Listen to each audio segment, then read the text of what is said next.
అదే RTV app వార్తల్ని క్షణాల్లో చదివే అవకాశం ఉంటుంది. ఒక న్యూస్ పేపర్, ఒక టెలివిజన్ ఛానల్ మీ చేతుల్లో ఎప్పుడూ ఉంటాయి.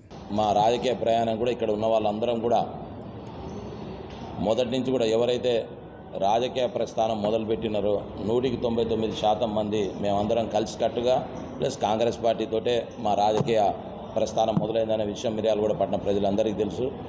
అదేవిధంగా కాంగ్రెస్ పార్టీ కేర్ ఆఫ్గా మిర్యాలగూడ టౌన్లో గంగాధర్ గారు అంటే మా నాన్నగారు ఉన్న విషయం కూడా అందరికీ తెలుసు.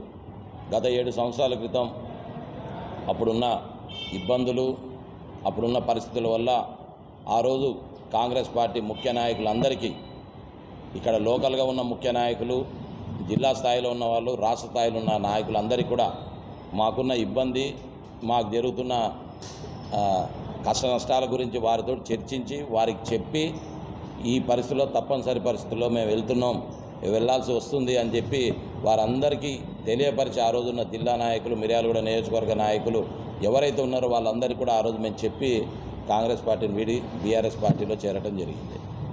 ఈరోజు గత అంటే మా నాన్నగారు 34 సంవత్సరాలుగా జానారెడ్డి గారితో ఉన్న అనుబంధం, ఆయన ఉన్న 60 ఏళ్లలో రాజకీయ జీవితంలో 30 సంవత్సరాలు జానారెడ్డి గారితో, 30 సంవత్సరాలు చెక్లం శ్రీనివాసరావు గారితో ప్రయాణం చేయండి. శ్రీనివాసరావు గారి మరణం తర్వాత జానారెడ్డి గారితో గత 30 సంవత్సరాలుగా వారితో ప్రయాణిస్తున్నారు. వారి కుటుంబానికి చెందిన రఘువీర్ రెడ్డి గారు ఇక్కడ ఎంపిక చేస్తున్నారు. ఇక్కడ ఉన్న వేదిక మీద ఉన్న వాళ్ళందరికీ కూడా జానారెడ్డి గారితో వారు రాజకీయ ప్రస్థానం స్టార్ట్ చేసినప్పటి నుంచి కూడా చాలామంది ఇక్కడ ఉన్న వాళ్ళు జానారెడ్డి గారి కుటుంబంతో ఉన్న అనుబంధం, వారి కుటుంబానికి మా కుటుంబానికి ఉన్న అనుబంధం దృష్ట్యా కాంగ్రెస్ పార్టీ మీద అభిమానం, జానారెడ్డి గారి కుటుంబం మీద ఉన్న అభిమానం కొద్దీ రఘువీరారెడ్డి గారి గెలుపు కోసం కృషి చేయాలి అనే ఏకైక లక్ష్యంతో కాంగ్రెస్ పార్టీలో చేరడం జరిగింది.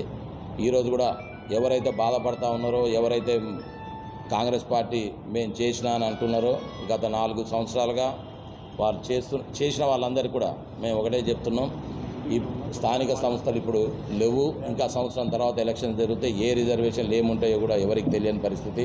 ఈ రిజర్వేషన్లు గత ప్రభుత్వం చేసింది, ఇప్పుడు ఈ ప్రభుత్వం కంటిన్యూ చేస్తుందా చేయదో కూడా తెలియదు. ఇప్పుడు ఆ ఎలక్షన్ వాతావరణం, ఇప్పుడున్న ఏకైక ఎలక్షన్ లోక్సభ ఎన్నికల్లో దేశ స్థాయిలో జరుగుతున్న ఎలక్షన్స్, ఇది కాంగ్రెస్ పార్టీ మా అందరికి దగ్గరైన జానారెడ్డి గారి కుటుంబం నుంచి వస్తుంది కాబట్టి చేయాలన్న ఏకైక లక్ష్యంతో అందరం కూడా ఈ నిర్ణయం తీసుకున్నాం. వాళ్ళందరికీ కూడా చెప్తున్నాం, మేము తీసుకునే నిర్ణయానికి, పార్టీ తీసుకునే నిర్ణయానికి కట్టుబడి ఉంటాం. వాళ్ళందరూ పిలిస్తే కలిసి పనిచేస్తాం, లేకపోతే ఏం చేయాలని ఆలోచించుకొని ఏదేమైనా కానీ అంతిమ లక్ష్యం ఈ ఎలక్షన్స్లో జానారెడ్డి గారి కుమారుడైన రఘువీరారెడ్డి గారిని అత్యధిక మెజారిటీతో గెలిపించడం. మాకు లక్ష్మారెడ్డి గారితో కానీ అక్కడ ఉన్న ఇప్పుడు పనిచేస్తున్న కాంగ్రెస్ నాయకులు ఎవరితో కూడా ఎటువంటి విభేదాల్లో ఎవరి మీద కూడా మేము పోలీస్ కేసు పెట్టించిన దాఖలాలు మా దగ్గర ఎవరు, మేము ఎటువంటి అక్రమమైన వ్యాపారాలు లేతే మున్సిపల్లో కావచ్చు, ఇంకా వేరే డిపార్ట్మెంట్లలో ఎక్కడ కూడా నిధులు కానీ ఏది చేసిన దాంట్లో మా పాత్ర లేదు. అది మీరు ఎంక్వైరీ చేయొచ్చు. ఎలక్షన్స్ అయిపోయాక మేము కలిపి అన్ని డిపార్ట్మెంట్లలో రెవెన్యూ కానీ, భూ దందాలు కానీ, ఇసుక దందాలు కానీ, బియ్యం దందాలు కానీ, ఏ రకమైన దందాలు మేము చేసిన వాళ్ళమైతే మీరు ప్రజలందరి సమక్షంలో పెట్టండి, వాళ్ళు ఏది చెప్తే అది చేయడానికి మేము సిద్ధంగా ఉన్నాం. ఇప్పుడు లక్ష్యం మాత్రం రఘువీరారెడ్డి గారిని అత్యధిక మెజార్టీతో గెలిపించే లక్ష్యంగా పనిచేస్తాం. మరిన్ని వీడియోస్ కోసం ఛానల్ ని సబ్స్క్రైబ్ చేయండి, లేటెస్ట్ అప్డేట్స్ కోసం వాట్సాప్ ఛానల్ ని ఫాలో చేయండి అండ్ లింక్ డిస్క్రిప్షన్ లో ఉంది.